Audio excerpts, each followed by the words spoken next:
ವಾಹಿನಿಯ ಮುಸ್ಲಿಂಗೆ ಮಕ್ಮಲ್ ಶರೀಫರ ಚಾಟಿ ಸಂಚಿಕೆ 22 ವಿಶೇಷ ಕಾರ್ಯಕ್ರಮಕ್ಕೆ ಸ್ವಾಗತ. ನಾನು ರಚನಾ.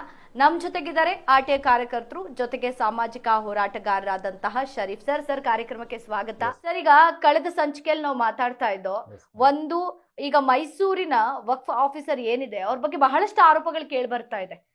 ಸೊ ನೀವು ಹಿಂದಿನ ಸಂಚಿಕೆಗಳಲ್ಲೂ ಕೂಡ ಒಂದಷ್ಟು ವಿವರಣೆಗಳನ್ನ ಕೊಟ್ಟಿದ್ದೀರಾ. ಸೊ ಈಗ ಇನ್ನೊಂದಷ್ಟು ಆರೋಪಗಳಿದೆ ಅವ್ರ ಮೇಲೆ ಅಂತ ಹೇಳ್ತಾ ಇದ್ರಿ. ಸೊ ಅದ್ರ ಬಗ್ಗೆ ಮಾತಾಡೋದಾದ್ರೆ ಮೇಡಮ್, ಇವಾಗ ಅಲ್ಹಮ್ದುಲಿಲ್ಲಾ ಇದು ಆರೋಪ ಅಂತ ಹೇಳಿದ್ರೆ it is not just A allegation.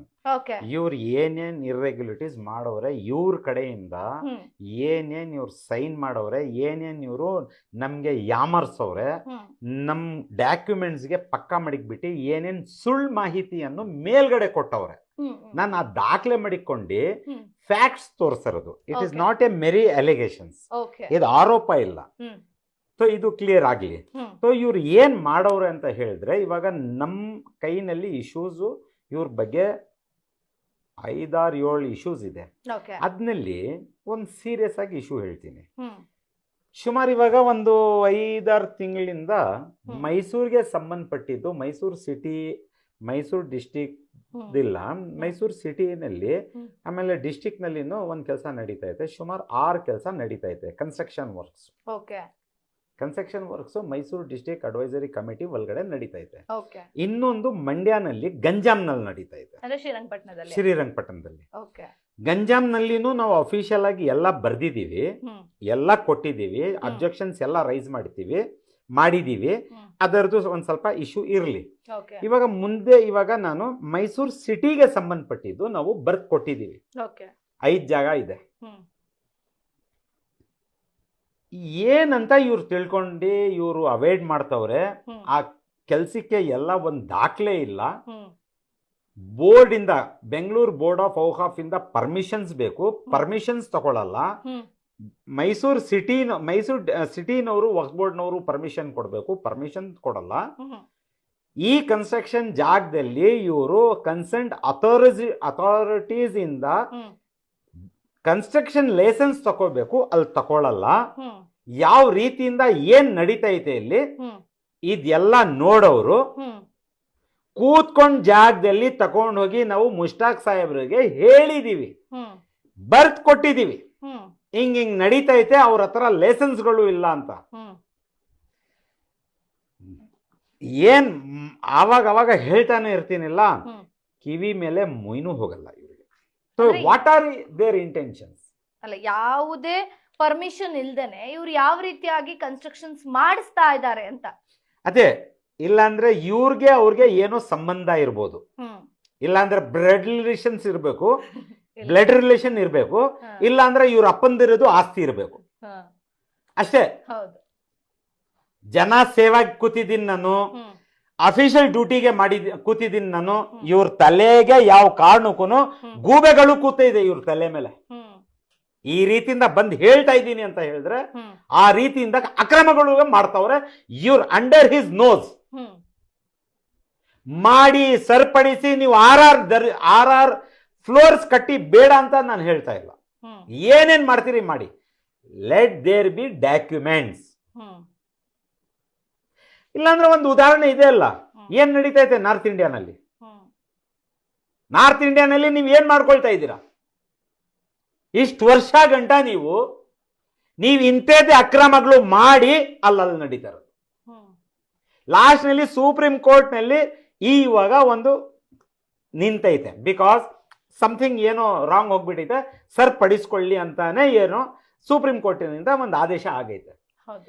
ಆದೇಶ ಬಂದೈತೆ ಅಂತ ಹೇಳಿದ್ರೆ ಇವ್ರು ಅದೇ ಕೆನ್ಸ್ನಲ್ಲಿ ಇಲ್ಲೂ ಕೂತ ಮಲ್ಗವ್ರೆ, ನಮಗೂ ಬರ್ತದೆ ಒಂದು ಆದೇಶ ಅಂತ. ಆ ಆದೇಶ ಬರ್ಬೇಕಾಗಿದ್ರೆ ಎಷ್ಟು ಜನ ಬೀದಿ ಪಾಲಾಗ್ಬೇಕು ಹೇಳಿ ಮೇಡಮ್ ನೀವೇ? ಮುಂಚೆ ರೆಡಿ ಮಾಡ್ಬಾರ್ದು. ಇಲ್ಲ, ಕೆರೆಗೆ ನೀರ್ ಬರೋದು ಮುಂಚೆ ನೀವು ಕಟ್ಟಿ, ನೀವು ಕೂತಿರೋದೇ ಕಟ್ಟೆಕ್ಕೆ. You are getting my point? ನೀವು ಕೆರೆ ಬಂದ್ಮೇಲೆ ನೋಡ್ಕೊಳ್ಳೋಣ ಅಂತ ಹೇಳಿದ್ರೆ ಹಳ್ಳಿ ಹೋಗ್ಬಿಡ್ತದೆ. ಆವಾಗ ನೀವು ಬಂದು ಯಾವ್ದೂನು ಆ ಕ್ರೊಕೊಡೈಲ್ ಟಿಯರ್ಸ್ ಅಂತಾರೆ. ಕ್ರೊಕೊಡೈಲ್ ಟಿಯರ್ಸ್ ಅಂದ್ರೆ ಮೊಸಳೆದು ಮೊಸಳೆ ಕಣ್ಣೀರು. ಇದೆಲ್ಲ ನಾಟಕ ಬಿಡಿ, ಮಾಡಕ್ ಹೋಗ್ಬಿಡಿ. ಇದು ಕಾನೂನಿದೆ, ಬೈಲಾಸ್ ಇದೆ, ಪೇಪರ್ಸ್ ಇದೆ, ಆ MCC-ನವ್ರು ಇದ್ದಾರೆ, ಹೋಗಿ ರೆಡಿ ಮಾಡಿ. ಮೂಲೆ ನೀವು ಯಾಕೆ MCC-ಗೆ ಹೋಗಲ್ಲ ಅಂತ ಹೇಳಿ ನಾನ್ ಸ್ವಲ್ಪ ಎಲ್ಲ ವಿಚಾರಿಸಕ್ ಹೋದ್ರೆ 15 ವರ್ಷದಿಂದ ಟ್ಯಾಕ್ಸ್ ಕಟ್ಲಿಲ್ಲ ಇವರೆಲ್ಲರೂ. ಈಗ ಇನ್ನೊಂದು ವಿಷಯ ಆಚೆಗೆ ಬಂತ, ಟ್ಯಾಕ್ಸ್ ಕಟ್ಟಿಲ್ಲ, ತೆರಿಗೆನ ಅವರೇ ಕಟ್ತಾ ಇಲ್ಲ ಅಂತ ಆದ್ಮೇಲೆ ಜನರ ಹತ್ರ ಮಾತ್ರ ತೆರಿಗೆ ವಸೂಲಿ ಮಾಡ್ಕೊಂಡು ಚೆನ್ನಾಗಿ ದುಡ್ಡು ಮಾಡ್ತಾ ಇದಾರ ಅಂತ. ಇಲ್ಲ, ನನ್ಗೂನು ನೋಡಿ ಮೇಡಮ್ ಒಂದು ಆಶ್ಚರ್ಯ ಆಯ್ತು. Why someone is supporting, why someone is interfering? ಮೇಲ್ಗಡೆಯಿಂದ ಯಾರೋ ಇದಾರೆ ಮೇಡಮ್, ಇಲ್ಲಿ ಮೈಸೂರಿನಲ್ಲಿ ಯಾರೋ ಕಂಟ್ರೋಲ್ ಮಾಡ್ತಾವ್ರೆ. ಇವ್ನ್ ಕಂಟ್ರೋಲ್ ಮಾಡಕ್ಕೆ ಯಾರೋ ಕಂಟ್ರೋಲ್ ಮಾಡಕ್ಕೆ, ಇವ್ರ ಕಣ್ಮುಚ್ಕೊಂಡ್ ಕೂತ್ಕೊಳ್ಳಕ್ಕೆ, ಕೆಳಗಡೆ ಅನ್ನ ತರ ಕೆಲಸ ಎಲ್ಲ ನಡಿಯಕ್ಕೆ, ಇದೆಲ್ಲ ಏನು ಕ್ರೊನಾಲಜಿ ಹುಡುಕ್ತೀನಿ ನಾನು. ಅಲ್ಲ, ನಿಮಗ್ ಗೊತ್ತಿದೆ ಅಂದ್ರೆ ನೀವು ಹೇಳ್ತಾ ಇಲ್ಲ ಅಷ್ಟೇ. ಮುಂದಿನ ಸಂಚಿಕೆಯಲ್ಲಿ ಹೇಳ್ತೀನಿ ಅಂತ ಅದನ್ನ ಹಂಗೆ ಮುಂದುವರಿಸ್ತಾ ಇದ್ದೀರಾ. ಸೊ ಇಷ್ಟೆಲ್ಲ ಆದ್ರೂ ಅವ್ರ ಮೇಲೆ ಕ್ರಮ ಯಾಕೆ ಆಗ್ತಾ ಇಲ್ಲ ಅನ್ನೋದೇ ನಿಮ್ಮ ಪ್ರಶ್ನೆ ಅವರಿಗೆ. ಈ ಪ್ರಶ್ನೆಗೆ, ಈ ಕ್ವಶನ್ಗೆ, ಈ ಕ್ರೊನಾಲಜಿಗೆ ಯಾರೋ ಕೂತವ್ರೆ ಒಂದ್ ವಿಚಾರ. ಇಲ್ಲಿ ಯಾಕೆ ಇವ್ರ ಕೆಳಗಡೆನವ್ರು ಮಾಡ್ಕೊಳ್ತಾ ಇಲ್ಲ ಅಂದ್ರೆ ನೋಡಕ್ ಹೋಗ್ತೀನಿ ಮೇಡಮ್. 15 ವರ್ಷದಿಂದ ಟ್ಯಾಕ್ಸ್ ಕಟ್ಲಿಲ್ಲ. ಇವಾಗ ನಾನು ಏನಂತ ಹೇಳೋಣ, DC ಸಾಹೇಬ್ರಿಗೆ ಇನ್ನೊಂದ್ಸಲಿ ರಿಕ್ವೆಸ್ಟ್ ಮಾಡ್ಕೊಳ್ತೀನಿ, please give direction for MCC ಆಯುಕ್ತರಿಗೆ. ಸೀರಿಯಸ್ ನೋಟ್ನಲ್ಲಿ ಇವ್ರಿಗೆ ಏನ್ ಬರೀರಿ, ಏನ್ ಹೇಳ್ತೀರಿ ಹೇಳಿ. Let him give direction for ಕೆಳಗಡೆ ಝೋನಲ್ ಆಫೀಸ್ಗೆ. Let them collect the tax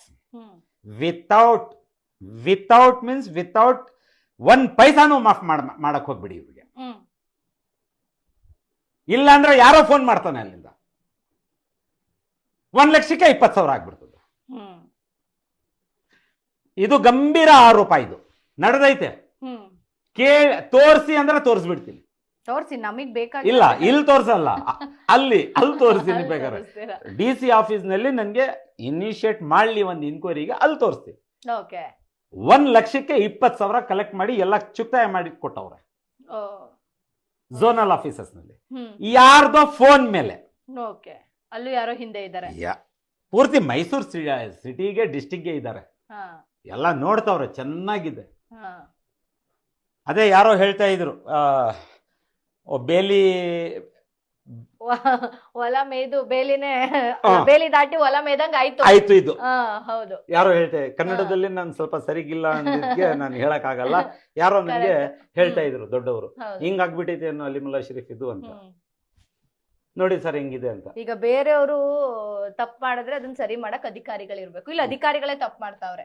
ಒಂದ್ ಅರ್ಥದಲ್ಲಿ ಅಧಿಕಾರಿಗಳೇ ಬೇಲಿ ದಾಟಿ ಅವರೇ ತಿಂತಾ ಇದಾರೆ ಅನ್ನೋದು ನಿಮ್ಮ ಉತ್ತರ. Yes madam. ಇದ್ನಲ್ಲಿ ನಾನು ಇವ್ರಿಗೆ ಸುಮಾರು ಇದು 6 ಕೆಲಸ ನಡೀತೈತೆ ನಿನ್ಸಿ ಹೇಳಿ ಮಾಡಿ ಅಂದ್ರೆ ಯಾವ ಕಾರಣಕ್ಕೂ ಮುಷ್ಟಾಕು ರೆಡಿ ಇಲ್ಲ ಕೇಳಕ್ಕೆ. ಆವಾಗ ನಾವ್ ಏನ್ ಮಾಡ್ತೀವಿ, ಆಗಲ್ಲ ಇವ್ರು ಮಾಡಲ್ಲ ಅಂತ ಹೇಳಿ ಇವ್ರಿಗೂ ಕೊಡೋದು ಕೊಟ್ಟಿರ್ತೀವಿ, ಕಾರ್ಪೊರೇಷನ್ಗೂ ಕೊಡ್ತೀವಿ. ಕಾರ್ಪೊರೇಷನ್ ಅವ್ರಿಗೂ ಝೋನಲ್ ಕಮಿಷನರ್ಸ್ಗೂ ಭೇಟಿ ಮಾಡ್ತೀವಿ, ಎಲ್ಲ ಅಬ್ಜೆಕ್ಷನ್ಸ್ ರೈಸ್ ಮಾಡ್ತೀವಿ. ಅಲ್ಲೂ 6 ಜಾಗದಲ್ಲಿ 3ಗೆ ಕ್ರಮ ತಗೊಳಕ್ ರೆಡಿ ಇಲ್ಲ. ಯಾಕೆ ಅಲ್ಲೊಬ್ರು ಪ್ರಭಾವ ವ್ಯಕ್ತಿಯವರು ಇದ್ದಾರೆ, ಅಲ್ಲಿ ಪ್ರಭಾವಿ ವ್ಯಕ್ತಿ ಇದ್ದಾರೆ. ಅವ್ರಿಗೆ ಉಳಿಸಕ್ಕೆ ಇವರು ಇಲ್ಲಿಗಲ್ ಮಾಡ್ಕೊಂಡು ಹೋಗಿ ಅಂತಾರೆ. ಮೇಡಮ್, ಒಂದು ಸೀರಿಯಸ್ ಮಾತಿದು. ಸಾವು ಯಾರಿಗೆ ಬಿಟ್ಟೈತೆ ಮೇಡಮ್ ಈ ಪ್ರಪಂಚದಲ್ಲಿ? ನಾನು ಕೇಳ್ಕೊಳ್ಳೋದು ಸೀರಿಯಸ್ ನೋಟ್ನಲ್ಲಿ, ಸಾವು ಯಾರಿಗೆ ಬಿಟ್ಟೈತೆ? ಯಾರಿಗೂ ಬಿಡ್ಲಿಲ್ಲ. ನಾವು ಇರೋ ಗಂಟ ನಾವ್ ಏನೋ ಮಾಡ್ಬಿಡ್ತೀವಿ ಮೇಡಮ್. ನಾವು ಹೋದ್ಮೇಲೆ ದಾಖಲೆ ಇಲ್ಲ ಅಂದ್ರೆ ಹೆಂಗ್ ಬೇಕಾದ್ರೂ ಏನ್ ಬೇಕಾದ್ರೂ ಮಾಡ್ಬೋದು. ಉಪ್ಪು ನೀವು ತಿನ್ನಿ, ನೀರ್ ನಾವು ಕುಡಿತೀವಿ, ನಾವಿಲ್ಲ ಅಂದ್ರೆ ಬೇರೆ ಕಮಿಂಗ್ ಜನರೇಷನ್ ಕುಡಿತೀವಿ. ಅವಾಗ ಹಿಂದೂ ಮುಸ್ಲಿಂ ಆಡೋರು ಯಾರು ಹೇಳಿ? ಇವಾಗ law and order problem create ಮಾಡಕ್ಕೆ ನೀವು ಒಂದು ಮೂಲೆ ಬಿಟ್ಬಿಟ್ಟು ಹೋಗ್ತಾ ಇರೋದು. ಪೇಪರ್ ಮಾಡಿಸಿ, ಸಿನ್ಸಿಯರ್ ಆಗಿರಿ,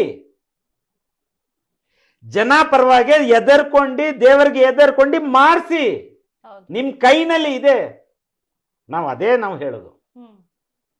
6 ಜಾಗದಲ್ಲಿ 2 ಕಡೆ ನಿಂತೈತೆ ಕೆಲಸ. ಸೀರಿಯಸ್ ನೋಟ್ ನಲ್ಲಿ ಹೇಳಿದ್ಕೆ ನಿಂತೈತೆ. 4 ಕಡೆನಲ್ಲಿ 2 ಕಡೆ ರೆಡಿ ಇಲ್ಲ ಕೇಳಕ್ಕೆ. 2 ಕಡೆ 50-50 ನಲ್ಲಿ ಆಕ್ಷನ್ ತಗೋಬಾರ್ದು ಹಂಗಿದ್ದಾರೆ.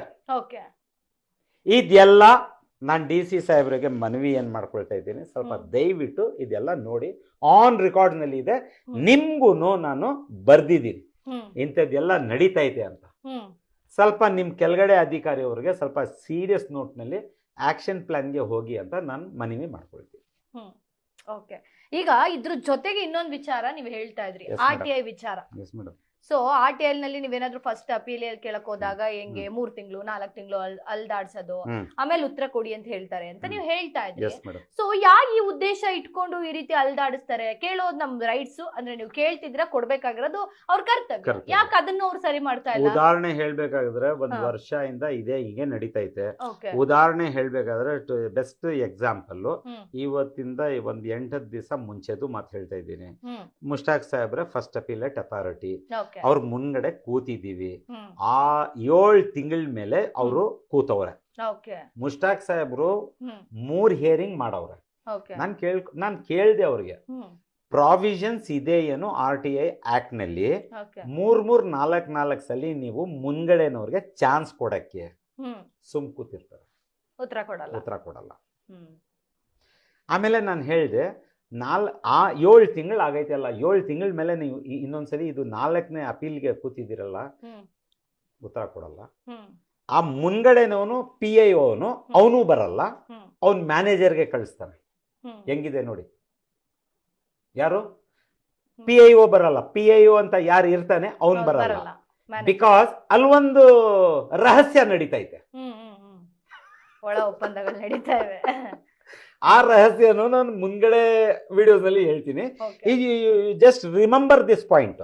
ಆ PIO ಅವನ್ ರಹಸ್ಯ ಇದೆ, ಅವನೇನ್ ಮಾಡ್ತಾನೆ, ಅಚಾನಕ್ ಇದ್ದಂಗೆ ಮ್ಯಾನೇಜರ್ಗೆ ಕಳಿಸ್ತಾರೆ. ಮ್ಯಾನೇಜರ್ ಬರ್ತಾನೆ, ಎಂಟಿ ಕೈ, ಏನೂ ಇರಲ್ಲ. 7 ತಿಂಗಳಾದ್ಮೇಲೆ ಇವರು ಡಿಸ್ಪೋಸ್ ಮಾಡ್ತಾರೆ, ಒಂದ್ ಡಾಕ್ಯುಮೆಂಟ್ ಕೊಡಲ್ಲ. ಹೆಂಗಿದೆ ನೋಡಿ RTI ಆಕ್ಟ್ ಇದು. ಯಾಕೆ ಹಿಂಗೆ ತೊಂದರೆ ಕೊಡೋದು? ಕ್ವಶನ್ ಉದ್ದೇಶಪೂರ್ವವಾಗಿ ಕೊಡೋದು. ಇವರು ಕೈಕೊಂಡಿದ್ದಿ ತಿರುಗಿ ಬೇಜಾರಾಗ್ಲಿ ಬರಬಾರ್ದು, ಇವರು ಆ ಮೆಟೀರಿಯಲ್ಲೇ ಎದ್ಬಾರ್ದು. ಒಂದು ಉದ್ದೇಶ. ಎರಡನೇದು ನಾನು ಕೇಳಿದೆ, ನೀವೇನು ನಂಗೆ ಕಾಯ್ತಾ ಇದ್ದೀರಾ ಏನೋ ನಾನು ಸತ್ತೋಗ್ಲಿ ಅಂತ, ಅದಕ್ಕೆ ವೇಟ್ ಮಾಡ್ತಾ ಇದ್ದೀರಾ ಏನೋ ಅಂತ. ಉತ್ತರ ಕೊಡಲ್ಲ. ಅಂದ್ರೆ ಆತರ ಏನಾದ್ರೂ ಬಂದು ಕೇಳ್ತಾ ಇದಾರೆ, ಸತ್ತೋದ್ರೆ ಬಂದ್ ಕೇಳಲ್ಲ, ಇಲ್ಲೇ ಮುಚ್ಚಿಬಿಡೋಣ ಅಂತ. ಹಿಂಗೆಲ್ಲ ಇದೆಲ್ಲ ಆಫೀಸ್ ಸ್ಟಾಫ್ಗೆ ನನ್ಗೆ ತಿಳಿದಂಗೆ ಮೇಲ್ಗಡೆ ಟ್ರೈನಿಂಗ್ ಆಗಿರ್ತದೆ. ಆಗಲ್ಲ ಅಂತ ಇಲ್ಲ, ಟ್ರೈನಿಂಗ್ ಮಾಡಿ ಇವ್ರಿಗೆ ಕಳಿಸ್ತಾರೆ. ನೋಡಿ ಮೇಡಮ್, ಇಲ್ಲಿ ಆ ಟ್ರೈನಿಂಗ್ ಇವ್ರು ತಕೊಂಡ್ ಬಂದು ಡೈರೆಕ್ಷನ್ಸ್ ಮೇಲೆ ನಡೀತಾ ಇರ್ತಾರೆ. ಈ ಡೈರೆಕ್ಷನ್ಸ್ ಯಾರು ಕೊಡ್ತಾವ್ರೆ ಯಾರಿಲ್ಲ ಇದ್ ನೋಡ್ಬೇಕು. ಸರ್, RTI ನಲ್ಲಿ ಇದೊಂದು ವಿಚಾರ ಈ ರೀತಿ ಮಾಡ್ತಾರೆ ಅಂತ ಅಂದ್ರೆ ಅದೆಲ್ಲೋ ಬೇಕು ಅಂತ ಉದ್ದೇಶಪೂರ್ವಕವಾಗಿ ಮಾಡ್ತಾರೆ ಅಂತ ಕೂಡ ನೀವು ಹೇಳ್ತಾ ಇದ್ದೀರಾ. ಸೊ ಇದು ಮುಂದಿನ ದಿನಗಳಲ್ಲೂ ಕೂಡ ಯಾವ ರೀತಿಯಾಗಿ ಮುಂದುವರಿಯುತ್ತೆ ಅನ್ನೋದನ್ನ ಮುಂದಿನ ವಿಡಿಯೋಸ್ ಗಳಲ್ಲಿ ಕೂಡ ಶರೀಫ್ ಸರ್ ಹೇಳ್ಕೊಡ್ತಾರೆ. ಸೊ ಇದನ್ನ ಹೇಳ್ತಾ ಏನು ಸಂಚಿಕೆ 22 ಇದೆ ಅದನ್ನ ಇಲ್ಲಿಗೆ ಮುಗಿಸ್ತೀನಿ. ಮುಸ್ಲಿಂಗೆ ಮಕ್ಮಲ್ ಶರೀಫರ ಚಾಟಿ ವಿಶೇಷ ಕಾರ್ಯಕ್ರಮ ಇದಾಗಿತ್ತು. ನೋಡ್ತಾ ಇರಿ ಈಡೆನ್ಸ್ ನ್ಯೂಸ್, ನಿಮ್ಮೊಂದಿಗೆ ನಾವಿದ್ದೇವೆ. Thanks madam.